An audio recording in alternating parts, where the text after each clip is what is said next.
After the multiple delays, the Maddock film Bhool Chuk Maaf finally hits the big screens. But why were there those impediments? Delayed from 9th May to 23rd May, from theatre to OTT to again the theatres. Why has there been so much challenge to bring this movie to the public forum? Along with the review of this film, I'll be considering these facts and stating my point of view on all these in this video. A story revolves around the lovers Ranjan and Titli, played by Rajkumar Rao and Wamiqa Gabbi respectively, wherein the day of their marriage, Ranjan got himself into a time loop. Why he is into that situation and how he'll get rid of that form the basic narrative of Karan Sharma directed film Bhool Chuk Maaf. I'll be discussing the good, the bad and the verdict in this video so you can make an informed decision whether this movie deserves your theatre visit or not. First, the good. The comic gags here landed very smoothly in the narrative and infused it well in the screenplay. The amalgamation of situational and slapstick comedy is executed here in a well-versed manner. And the comedy was heavily dependent upon the performances of the leads, where the supporting cast delivered a pretty good performance. Raghuveer Yadav as Ranjan's father, Ishtiaq Khan as his uncle, Dhirendra Gautam as Hari and Sanjay Mishra as Bhagwan Das. These four will be the highlight for me.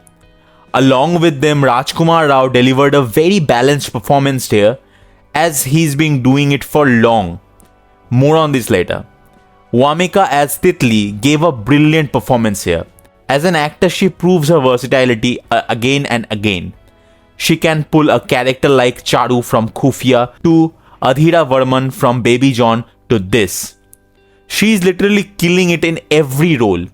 The subplot was actually very well written. The final 30 minutes of this movie has the meat to get into with this. The sensitive and thought-provoking topic they choose as the central theme truly shone in the end, adding significant gravity to the climax.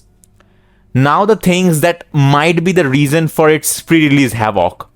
First will be the music. It's not like those were bad or unbearable, but forgettable. You will barely remember or want to tune in to any of the music from this album. The Rajkumar Rao and his small town boy loop is now feeling very mundane. In every second project, he became the same character as he was in the previous film. There was no novelty in the roles to be remembered, and you barely segregate one from another. As this man possesses huge potential as an actor, looks like the industry fails to judge it. As a fan, that breaks my heart. But his upcoming project Malik excites me to explore this side. As a small town boy from 2015, we had Ayushmann Khurrana, who actually delivered very innovative concepts as the core theme in the movies. And people celebrated those films in the theatres. But after the lockdown, audiences now only want to watch the grandeur on the big screens.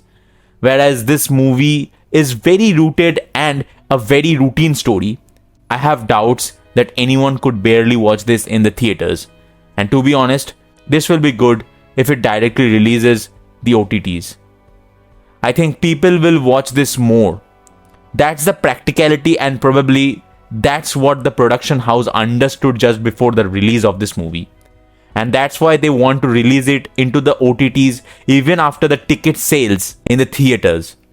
The court proceedings made it otherwise, but they need to rethink before the release of it. This is a good film. There are no doubts, of course, with some flaws, but it is not something to be celebrated out there.